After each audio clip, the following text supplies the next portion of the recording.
রংপুর সরকারি সিটি কলেজের ব্যবসায় শিক্ষা শাখার প্রথম বর্ষের ছাত্রছাত্রীরা অনলাইন ক্লাসে তোমাদের স্বাগতম। কেমন আছো তোমরা? নিশ্চয়ই ভালো আছো। আমি হাসান মাহমুদ আজকে তোমাদের যে বিষয় নিয়ে যে বিষয়ের উপর পাঠদান করব সে বিষয়টি ছিল সেটা হচ্ছে নগদান বই। আমি ইতিমধ্যে যে ক্লাসে আলোচনা করেছিলাম নগদান বই সাধারণত দুভাগে ভাগ করা হয়, একটা সাধারণ নগদান বই, একটা হলো খুচরা নগদান বই। সেই সাধারণ নগদান বইয়ের আবার তিনটি শ্রেণী ছিল: এক ঘরা নগদান বই, দুই ঘরা নগদান বই, তিন ঘরা নগদান বই। এগুলো ইতিমধ্যে ক্লাসে সম্পূর্ণ করা হয়েছে, লেকচার দেওয়া হয়েছে। আজকে আলোচনা করব খুচরা নগদান বই। খুচরা নগদান বই তাকেই বলে ব্যবসায় প্রতিষ্ঠানের অভ্যন্তরীণ কার্য সম্পাদন করতে গিয়ে যে সমস্ত খুচরা খরচ হয় তার জন্য যে বই প্রস্তুত করা হয় তাকে খুচরা নগদান বই বলা হয়। এটি শুধু ব্যবসায় প্রতিষ্ঠান অভ্যন্তরীণ খরচ পূরণের জন্য, অভ্যন্তরীণ যে ছোট ছোট খরচগুলো আছে এই খরচগুলোর জন্য যে নগদান বই প্রস্তুত করা হয় সেটিকে বলে খুচরা নগদান বই, তথা খুচরা খরচের জন্য যে নগদান বই প্রস্তুত করা হয় তাকেই বলা হয় খুচরা নগদান বই। এই খুচরা নগদান বই আবার তিন ভাগে ভাগ করা যেতে পারে। একটা হচ্ছে সাধারণ খুচরা নগদান বই, আরেকটি হচ্ছে অগ্রদত্ত খুচরা নগদান বই, তৃতীয়টি হচ্ছে বিশ্লেষণাত্মক খুচরা নগদান বই। তো প্রিয় শিক্ষার্থীরা, আমরা আজকে খুচরা নগদান বইয়ের অগ্রদত্ত পদ্ধতিতে খুচরা নগদান বই করব। এটা তোমাদের দ্বিতীয় অধ্যায়ের ষষ্ঠ ভাগ, অর্থাৎ হিসাব বিজ্ঞান বইয়ের প্রথম পত্রের দ্বিতীয় অধ্যায়ের ষষ্ঠ ভাগ। ষষ্ঠ ভাগে হচ্ছে নগদান বই। এই নগদান বইয়ের আবার খুচরা নগদান বই চ্যাপ্টার নিয়ে আলোচনা করব। এই খুচরা নগদান বই সংরক্ষণ করেন সাধারণত ব্যবসায়ী প্রতিষ্ঠানের ছোট কেশিয়ার, অর্থাৎ কেশিয়ার পেটি কেশিয়ার। অর্থাৎ কেশিয়ার হচ্ছে একজনকে বড় কেশিয়ার দায়িত্ব বহন করেন, যিনি বড় সাধারণ নগদান বইগুলি প্রস্তুত করেন, দু ঘরা, এক ঘরা, দু ঘরা, তিন ঘরা। আর একজন ছোট্ট কেশিয়ার আছেন যিনি ব্যবসায়ের অভ্যন্তরীণ কার্য পরিচালনা করতে গিয়ে যে খুচরা ছোটো ছোটো খুচরা খরচ হবে তিনি এই খুচরা নগদান বই প্রস্তুত করেন। এই জন্য এটা খুচরা নগদান বই বলা হয় এবং এর পেটি কেশিয়ারের পেটি ক্যাশবুক বলা হয়। তো এই খুচরা নগদান বই তৈরি করব আমরা কোথা থেকে? আমরা একটা দেখি কুমিল্লা বোর্ড 2016 সালের। তোমরা বই খুলে দেখবা, তোমাদের বই যেখানে আছে, যে কোনো রাইটারের বই কেন হোক না কেন, বইয়ের পিছনে শেষের দিকে দ্বিতীয় খণ্ডে, প্রথম পত্রের দ্বিতীয় খণ্ডের শেষের দিকে দেখবে বিভিন্ন সালের প্রশ্ন আছে। সেই সালের প্রশ্নের মধ্যে কুমিল্লা বোর্ড 2016 সালের একটি অঙ্ক আছে। অঙ্কটা কি আমি তোমাদের পড়ে শোনাচ্ছি। অঙ্কটা এইরকম যে মেসার্স রূপসা ট্রেডার্স এর এপ্রিল 2015 মাসের খুচরা নগদান বই সংক্রান্ত লেনদেনগুলো ছিল নিম্নরূপ। 2015 সালের এপ্রিল মাসের 1 তারিখে লেখা আছে খুচরা নগদ উদ্বৃত্ত 250 টাকা, প্রধান কেশিয়ারের নিকট থেকে পূর্ববর্তী মাসের ব্যয় বাবদ প্রাপ্তি 500 টাকা। 2 তারিখ প্রচারের উদ্দেশ্যে পণ্য বিতরণ 1250 টাকা। 6 তারিখ কাগজ ও কলম ক্রয় 115 টাকা। 12 তারিখ ধারে অফিস সরঞ্জাম ক্রয় 1375 টাকা। 14 তারিখ ইন্টারনেট বাবদ ব্যয় 100 টাকা। 18 তারিখ বাস ভাড়া পরিশোধ 40 টাকা।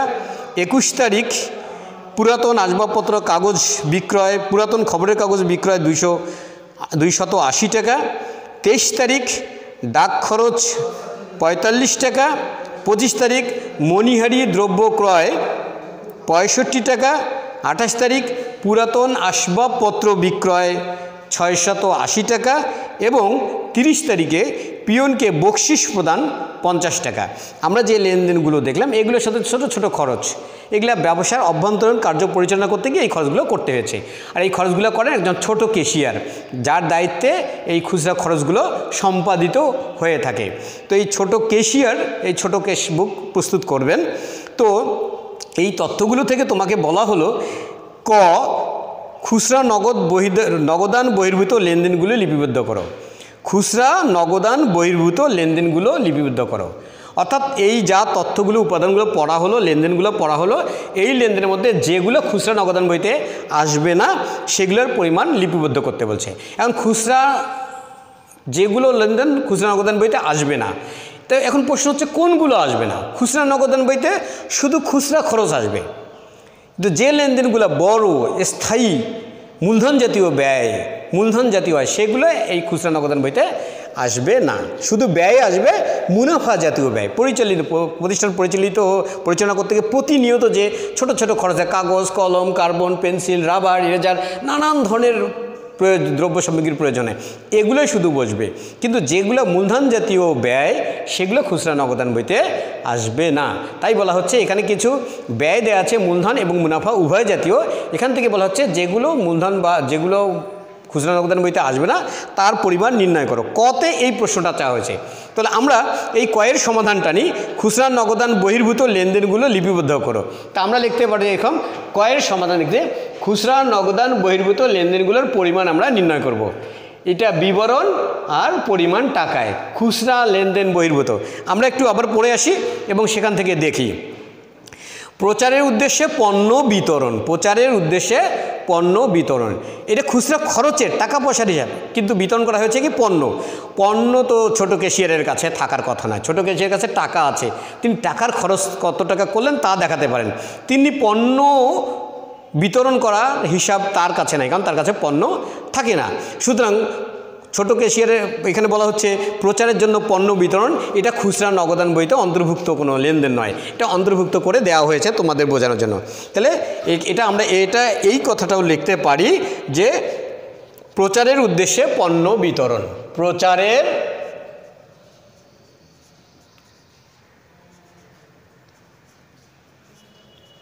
উদ্দেশ্যে পণ্য বিতরণ, প্রচারের উদ্দেশ্যে পণ্য বিতরণ 1250 টাকা, 1250 টাকা। কেন? এই পণ্য ছোট ক্যাশিয়ারের নিকট, ক্যাশিয়ারের কাছে টাকা থাকে, তিনি কত টাকা খরচ করছেন তারই তালিকা তৈরি করবেন, কিন্তু তিনি পণ্য যেহেতু তার কাছে নাই তাই পণ্যের হিসাব তিনি দিতে পারবেন না, এটা খুচরা নগদান বইতে অন্তর্ভুক্ত নয়। তাই বলা হচ্ছে এটা খুচরা নগদান বইতে এই হিসাবটি আসবে না। এরপরে আমরা দেখি কাগজ ও কলম ক্রয়, কাগজ ও কলম ক্রয়, এটা খুচরা নগদান বইতে। কাগজ কলম তিনি খুব ছোটো ক্যাশিয়ার, তার কাছে যে টাকা জমা আছে তা থেকে কাগজ কলম ক্রয় করেছেন, এটা খুচরা নগদান বইয়ের অন্তর্ভুক্ত বিষয়। রিক্সা ভাড়া প্রদান করেছেন, এটা খুচরা নগদান বইতে অন্তর্ভুক্ত বিষয়। ধারে অফিস সরঞ্জাম ক্রয় করেছে, অফিস সরঞ্জাম এটা খুচরা খরচ নয়, এটা মূলধন জাতীয় ব্যয়, যে ব্যয়টা দীর্ঘদিন ব্যবহার করা হবে, সুতরাং এটা খুচরা নগদান বইতে আসবে না। তাহলে আমরা লিখতে পারি কি ধারে অফিস সরঞ্জাম ক্রয়, ধারে অফিস সরঞ্জাম ক্রয়।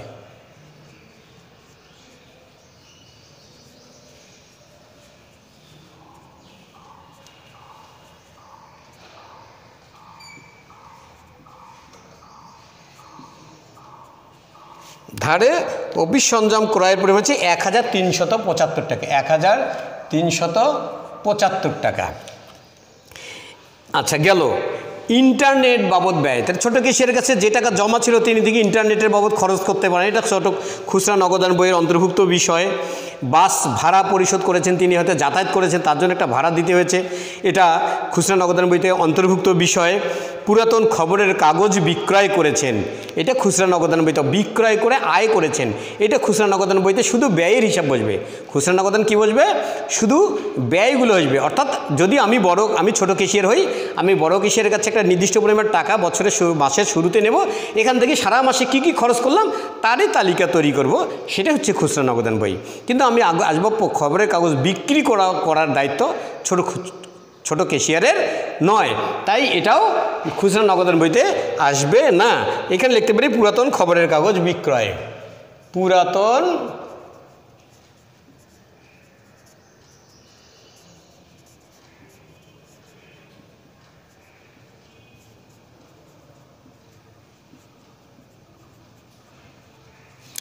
খবরের কাগজ বিক্রয় করা হচ্ছে 280 টাকা, 280 টাকা।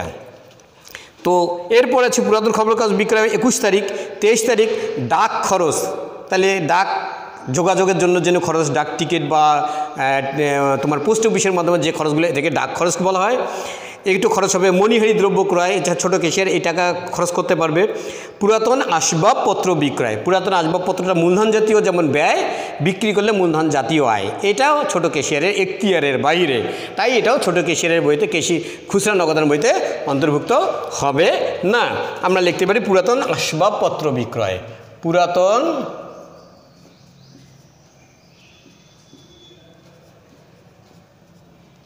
আসবাবপত্র বিক্রয়। পুরাতন আসবাবপত্র বিক্রয় হচ্ছে 680 টাকা, আর কোনো লেনদেন নেই। সুতরাং এইটা হচ্ছে 3500, যোগ করলে পাওয়া যাবে 3585 টাকা। এইটাই হলো আমাদের বলা হচ্ছে খুচরা নগদান বইতে অন্তর্ভুক্ত হবে না, এইটা অন্তর্ভুক্ত হবে না, তার পরিমাণ এইটা। ক গেল। আমরা কয়ের উত্তর পেলাম। প্রিয় ছাত্রছাত্রীরা একটু দেখো, যে সমস্ত লেনদেন খুচরা নগদান বইতে অন্তর্ভুক্ত হবে না তার পরিমাণ আমরা নির্ণয় করলাম। ক ছিল, কয়ের উত্তর লিখলাম। এবার খ, অগ্রদত্ত পদ্ধতিতে একটি খুচরা নগদান বই প্রস্তুত করো। অগ্রদত্ত বলতে আগে প্রদত্ত। আমি মনে করো আমি একজন ছোট কেশিয়ার, একটা প্রতিষ্ঠানের ছোট্ট কেশিয়ার। আমাকে বড় কেশিয়ার কিছু টাকা হাতে ধরায় দিয়েছে যে এই টাকা থেকে সারা মাসে কী কী খরচ হয় তার খরচের একটা তালিকা তৈরি করবেন, খরচ করবেন এবং তার তালিকা তৈরি করে মাসের শেষে আমাকে উপস্থাপন করবেন। এই সারা মাসে আমি ছোট কেশিয়ার কাছে কত টাকা পেলাম, সেই টাকা থেকে কত টাকা খরচ করলাম, আমার মাসের শেষে কত টাকা উদ্বৃত্ত থাকলো, এটা আমি বড় কেশিয়ারকে উপস্থাপন করব একটা তালিকার মাধ্যমে। তাই এটা খুচরা নগদান বই বলা যায়। এখানে অগ্রদত্ত শব্দের অর্থ আগে প্রদত্ত, অর্থাৎ এই অগ্রদত্ত পদ্ধতিতে ছোট কেশিয়ারের কাছে সবসময় একটা নির্দিষ্ট পরিমাণের অর্থ থাকবে। মাসের শুরুতে যে পরিমাণের টাকা থাকবে, খরচ করার পরেও আবার ঠিক সম পরিমাণের টাকা তার কাছে থাকা দেখানো হবে। এইটা হচ্ছে অগ্রদত্ত। মাসের শুরুতে, প্রত্যেক মাসের শুরুতে একটা নির্দিষ্ট পরিমাণের অর্থ সব সময় আগে বড় কেশিয়ার ছোটো কেশিয়ারকে দিয়ে রাখবে। যেমন আমাকে যদি মাসের শুরুতে 10,000 টাকা 1,000 টাকা খরচের জন্য দিয়ে রাখা হয়, আমি ওই মাসে সারা মাসে 700 টাকা খরচ করলাম, তাহলে আমার হাতে থাকবে কত? 300 টাকা। তো আমি মাসের শেষে আবার পূরণ করব 1000 টাকা। আমি যে 700 টাকা খরচ হয়েছে বড় কেশিয়ারের কাছে ওই 700 টাকা নিয়ে আবার 1000 টাকা পূরণ করে পরের মাসে মার্চ মাসের জন্য রাখবো। মার্চ মাসে আবার খরচ করব 800 টাকা, আরও 200 টাকা নিয়ে 1000 টাকা পূরণ করে এপ্রিল মাসের জন্য রাখবো। আবার এপ্রিল মাসে খরচ করলাম 900 টাকা।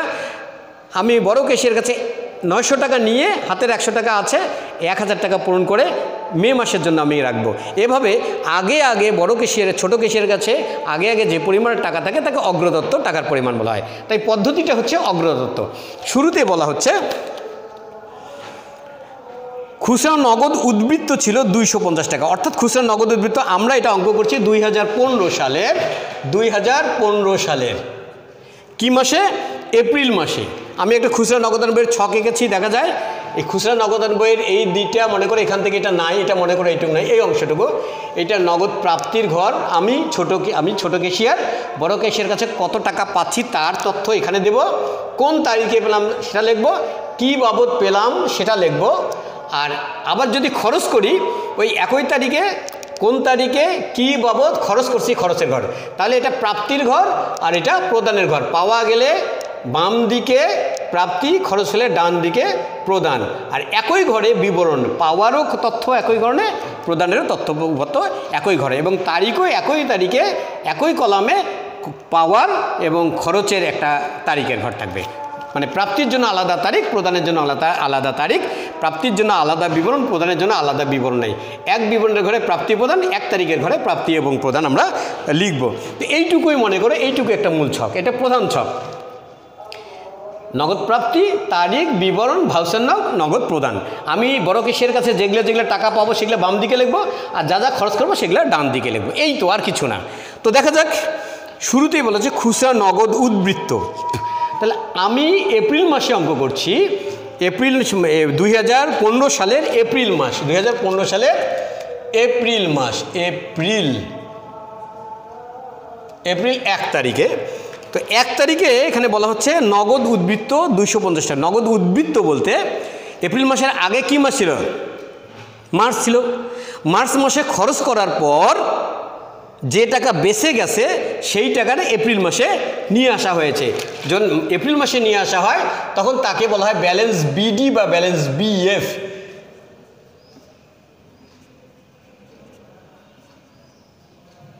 ব্যালেন্স বিডি মানে এপ্রিল মাসের 1 তারিখে আমি মার্চ মাসে যে টাকা খরচ করে বেঁচে গেছিল সেই টাকাটা নেওয়া হচ্ছে 250 টাকা। 250 টাকা। এই অগ্রদত্ত পদ্ধতিতে বড় ক্যাশিয়ারের কাছে ছোট ক্যাশিয়ারের কাছে একটা নির্দিষ্ট পরিমাণে টাকা থাকার কথা। সেই টাকাটার পূরণ করার জন্য আমাকে বড় ক্যাশিয়ারের কাছ থেকে নিতে হচ্ছে 1 তারিখে প্রধান ক্যাশিয়ারের নিকট হতে পূর্ববর্তী মাসের ব্যয় বাবদ প্রাপ্তি 500 টাকা।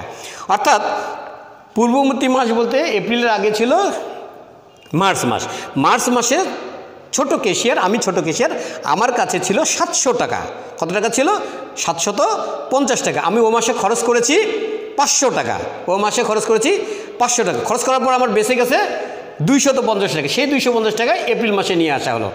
আমি যে মার্চ মাসে 500 টাকা খরচ করেছি সেই খরচের টাকাটাও আবার বড় ক্যাশিয়ারের কাছ থেকে গ্রহণ করব। যদি গ্রহণ করি তাহলে এইখানেই এপ্রিলের ওই 1 তারিখে আমি এখানে লিখব নগদান। এটা লিখব নগদান, মানে নগদ টাকা গ্রহণ করা হলো। কত টাকা? 500 টাকা। আমি গত মাসে খরচ করেছিলাম 500 টাকা, সেই 500 টাকা আবার বড় ক্যাশিয়ারের কাছে আজকে এপ্রিল মাসের 1 তারিখে নিলাম। এই হলো, আগের ছিল 250 টাকা, মাসের শুরুতে আমি আরও নিলাম এপ্রিল মাসের খরচ বাবদ, মার্চ মাসের খরচ বাবদ এপ্রিল মাসের 1 তারিখে বড় ক্যাশিয়ারের কাছে আমি 500 টাকা গ্রহণ করলাম। এই হলো আমার জমা টাকা। এখন এখান থেকে আমি খরচ করব কি? প্রচারের উদ্দেশ্যে পণ্য বিতরণ, এটা তো অন্তর্ভুক্ত নয়, তাই এটা আমরা লিখব না। তারপরে কাগজ কলম ক্রয়, এটা লিখতে পারি। কাগজ কলম ক্রয় করছি, এটা লিখতে পারি। আমি এপ্রিল মাসে খরচ করলাম, কাগজ কলম ক্রয় করলাম 6 তারিখে। লেখা আছে কাগজ ও কলম ক্রয়, তাহলে লিখতে পারি কাগজ ও কলম। কাগজ ও কলম লিখলাম। এটা কাগজ ও কলম বাবদ ক্রয় করলাম আমি 115 টাকা। কত টাকা খরচের দিকে লিখলাম? 115 টাকা। ভাউচারের নাম্বার আমার নাই, জানা নাই, ভাউচারের নাম্বার এখানে নাই, আমরা লিখলাম না, ভাউচার নাম্বার প্রয়োজন নেই। আচ্ছা, রিক্সা ভাড়া প্রদান করলাম। তাহলে আমি জমা তো আমার আছে, আমি ছোট ক্যাশিয়ার, আমার এই টাকা থেকেই খরচ করতে হবে। রিক্সা ভাড়া দিলাম, নিশ্চয়ই এটা খরচ। তাহলে খরচের কলামে লিখব 6 তারিখের পর রিক্সা ভাড়া দেওয়া হলো 9 তারিখে। রিক্সা ভাড়া 9 তারিখে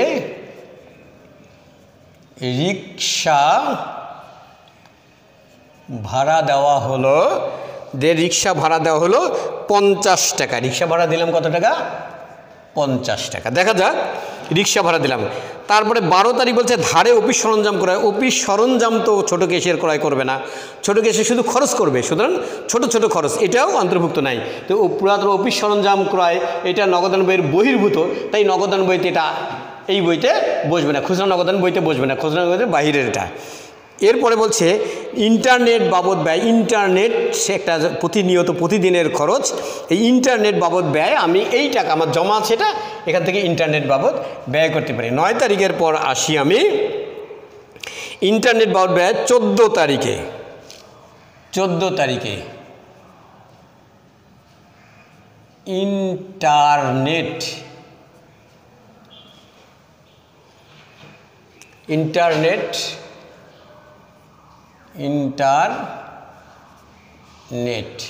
ইন্টারনেট বাবদ আমার ব্যয় হচ্ছে 100 টাকা। ইন্টারনেট ব্যয় 100 টাকা গেল।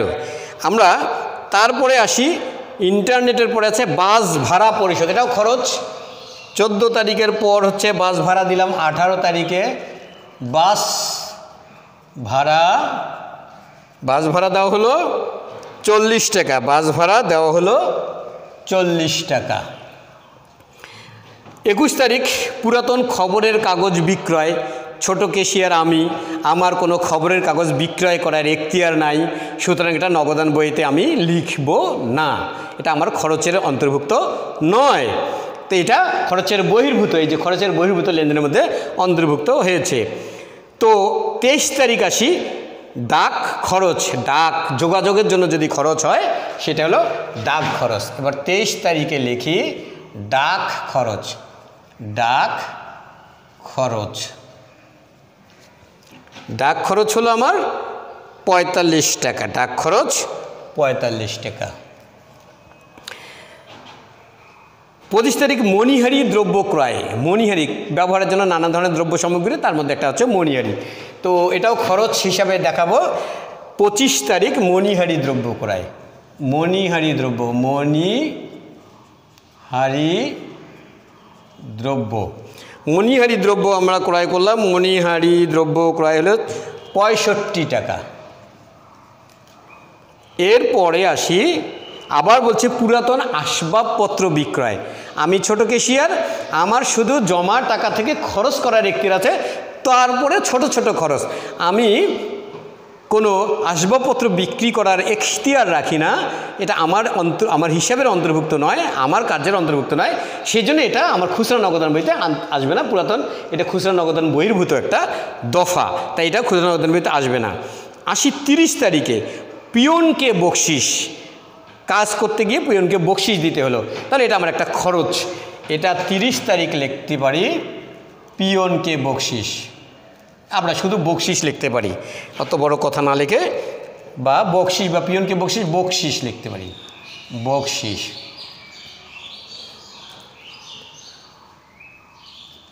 বকশিস দিচ্ছি 50 টাকা। এই ছিল আমার খরচ, এই ছিল আমার খরচ।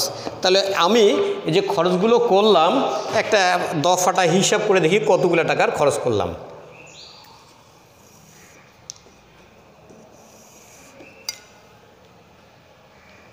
আমরা এটা পরবর্তীতে দেখব, আমাদের মূল কাজ হলো আমরা কত টাকা খরচ করলাম একটু হিসাব করে দেখি। এখানে আমরা খরচ হয়েছে এই 5, এই 5, এই 5, 3 × 5 = 15, 5 হাতে থাকে 1, 1 আর 1 2, 5 আর 2 7, 7 4 11, 11 আর 4 15, 15 আর 6 21, 21 আর 5 26 এর 6, হাতে থাকে 2, 2 আর 1 3 আর 1 4, আমার খরচ হলো 465 টাকা। খরচ কত হলো? 465 টাকা আমার খরচ হলো। ঠিক আছে, এটা আমার সারা মাসে আমি খরচ করলাম, 465 টাকা আমার খরচ হলো। এখন বলো মাসে আমার কত? 465 টাকা আমার খরচ হয়েছে। এখন এই 465 টাকা আমার খরচ হলো, আমার উদ্বৃত্ত কত থাকবে দেখি। আমার উদ্বৃত্ত কত থাকে? জমা হয়েছে এইটা আমার জমা, এই বরাবর একটা হিসাব করি, দেখা যাক। জমা হলো আমার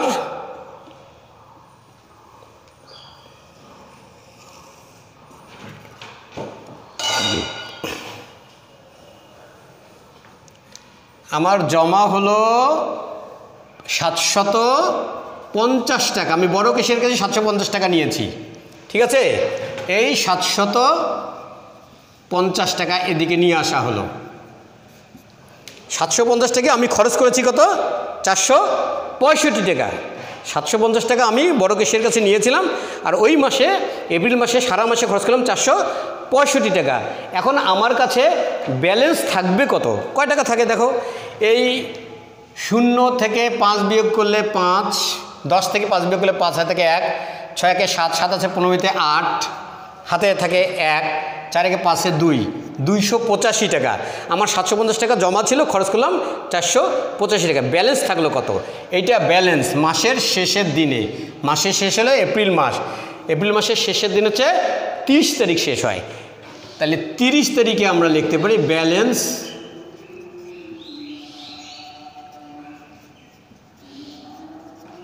সিডি। ব্যালেন্স আমার সিডি, হাতে আমার মাসের শেষে ব্যালেন্স সিডি হলো কত টাকা?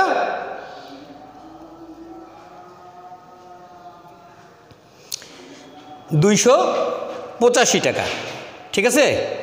সরি, আচ্ছা ঠিক আছে, এভাবেও হিসাব করি।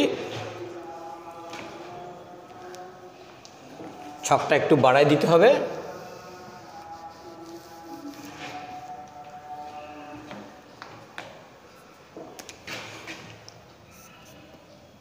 ছকটা একটু নিচে বাড়াই দেই। হ্যাঁ, তো আমার ওই মাসে সারা মাসে খরচ হলো কত বলো বন্ধুরা? আমার সারা মাসে খরচ হলো 465 টাকা। আমার হাতে ছিল 750 টাকা, ব্যালেন্স থাকলো মাসের শেষের দিন 285 টাকা। এখন এই টাকাটা এই মাসে পড়ে থাকবে না, পরের মাসে যাবে?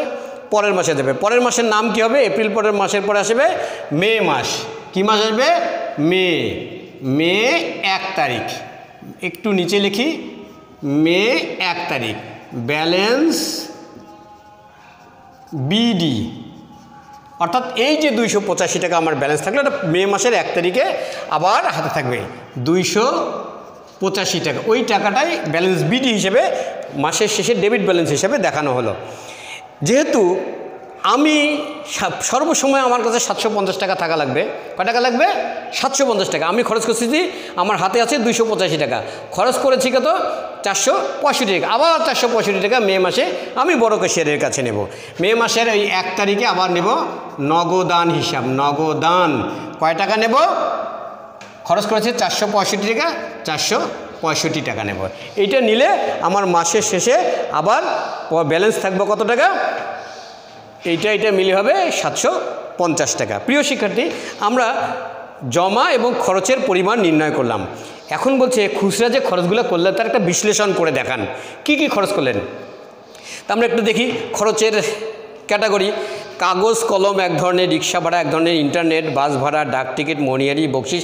খরচগুলোকে আমরা কয়েকটা শ্রেণীতে বিভক্ত করতে পারি।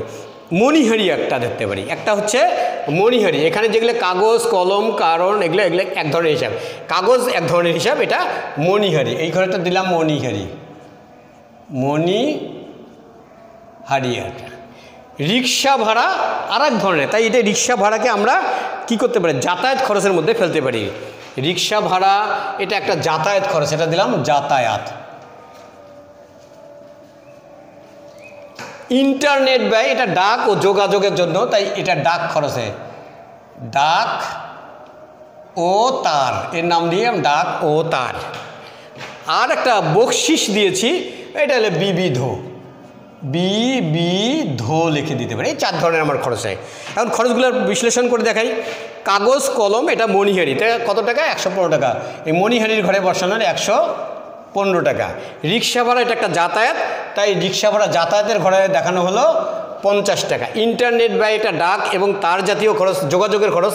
এই যোগাযোগ সংক্রান্ত খরচকে ডাক ও তার বলা হয়, সেটা দেখানো হলো 100 টাকা। বাস ভাড়া এটা হলো যাতায়াত, এখানে আবার এই বাস ভাড়া যাতায়াতের ঘরে দেখাতে পারি 40 টাকা।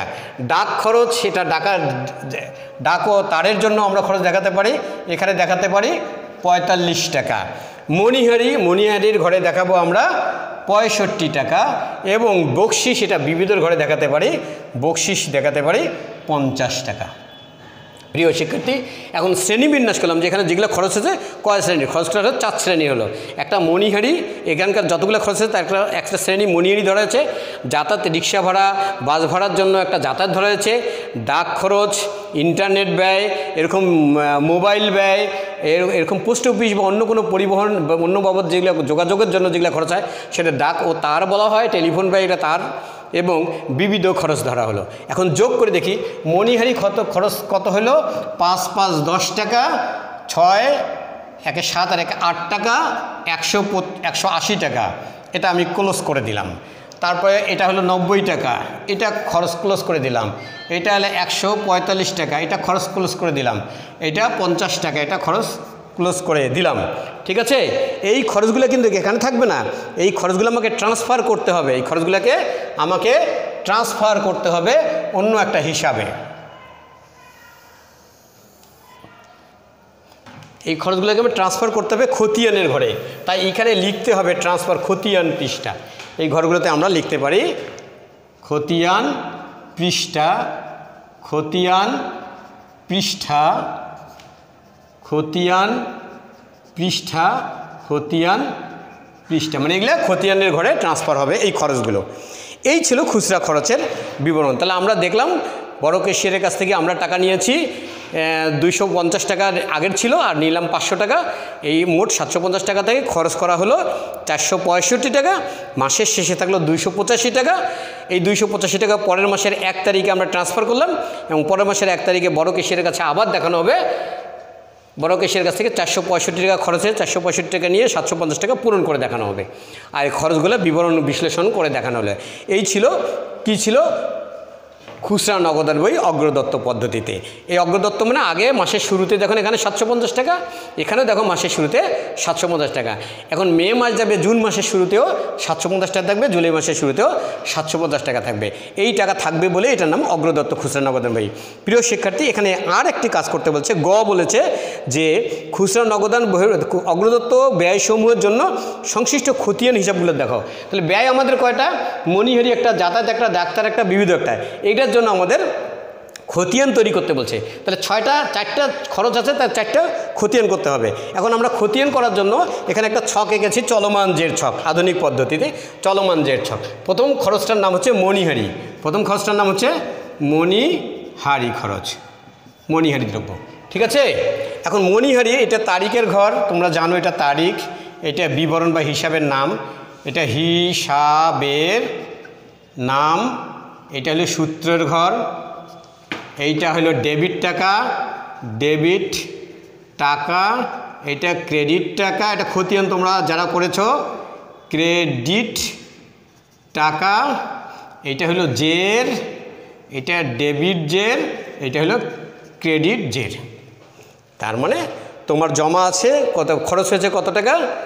মণিহারি। মণিহারি খরচ হলে এটা জাবেদা হয়, মণিহারি খরচ ডেবিট, খুচরা নগদান ক্রেডিট। আমরা তারিখ লিখব 2015 সালের, 2015 সালের, এটা কি মাস ছিল?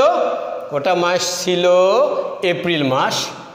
এপ্রিল মাসের শেষের দিন 30 তারিখে লিখব খুচরা নগদান, খুচরা নগদান, খুচরা নগদান ডেবিটে কত টাকা লিখব? খরচ হয়েছে খুচরা নগদে 180 টাকা, ডেবিট 180 টাকা, ডেবিট জের হবে 180 টাকা। এভাবে পরের খরচটার নাম হচ্ছে কি? যাতায়াত খরচ, যাতায়াত খরচ। যাতায়াত খরচও হবে এটা তারিখে, এটা তারিখের ঘর, এটা হিসাবের নাম, এটা সূত্র, এটা ডেবিট টাকা, এটা ক্রেডিট টাকা, এটা জের, ডেবিট জের, ক্রেডিট জের, এগুলো লিখলাম না, উপরেরটার মতোই হবে। এইখানে 2015 এপ্রিল মাসের এটাও 30 তারিখ কি খরচ হয়েছে? যাতায়াত বাবদ খুচরা খরচ হয়েছে, তাই এটা লিখতে হবে খুচরা নগদান। যাতায়াত বাবদ হয়েছে কত টাকা? ডেবিট খরচ মানেই ডেবিট, 90 টাকা খরচ হয়েছে, জের হবে 90 টাকা। ঠিক এভাবে আরও দুটো ছক হবে, সেটা হচ্ছে একটা হচ্ছে ডাক, আর একটা হবে ডাক ও তার, আর একটা হচ্ছে কি? ডাক আর তার, আর একটা হচ্ছে বিবিধ। ঠিক এখানে ডাক তার লিখি, ডাক্তারের টাকাটা এখানে লিখব, বিবিধ লিখে বিবিধর টাকাটা এই ঘরে লিখলেই খতিয়ান পূরণ হয়ে যাবে। তো শিক্ষার্থী বন্ধুরা, আমরা দ্বিতীয় অধ্যায়ের 6ষ্ঠ ভাগের খুচরা নগদান চ্যাপ্টার আমরা আজকে করলাম। খুচরা নগদানে আজকে আমরা করলাম অগ্রদত্ত পদ্ধতিতে খুচরা নগদান। তো তোমরা নিশ্চয়ই ক্লাসটা বুঝতে পেরেছো। যদি কোনো তোমাদের কিছু জানার থাকে, প্রশ্ন থাকে, তাহলে তোমরা আমার মোবাইল নাম্বারে যোগাযোগ করতে পারো। আমার ফেসবুক আইডি আপাতত নেই, তাই আমাকে কোনো কমেন্টস করে প্রশ্নের উত্তর নিতে পারছো না। জানতে হলে সরাসরি আমার সাথে যোগাযোগ করবে। আমার মোবাইল নাম্বার তোমাদের দেয়া আছে, সেখান থেকে আমাকে যোগাযোগ করে তোমাদের প্রশ্নের উত্তরগুলো সমাধান করে নিতে পারো। তা আজকে পর্যন্তই। হ্যাঁ, তোমরা জানো আমি তো নাম বলছি, আমি তো আজকে শেষ করি। আমি হাসান মাহমুদ, তোমাদের জন্য অ্যাকাউন্টিং ফার্স্ট পার্টের প্রথম পত্রের নগদান বই নিয়ে আজকে আলোচনা করলাম। তোমরা দেখবা যে আমার নাম্বার, তোমরা বই অনলাইনেই নাম্বার পেয়ে যাবা। আমার আগে ক্লাস হয়েছিল সম্ভবত 5ম কি 6ষ্ঠ নম্বর ক্লাসে এই নগদান বইয়ের, সেখানেও আমার মোবাইল নাম্বার দেওয়া আছে বোর্ডে। তারপরেও তোমাদের একটু জানাই দেই, আমার মোবাইল নাম্বারটা দেখে নাও, 01717524889 019125678004 এই নাম্বারে যোগাযোগ করে তোমাদের প্রশ্নের সে সমস্যা সমাধান করে নিতে পারো। তো আজকে এ পর্যন্ত, ধন্যবাদ, খোদা হাফেজ।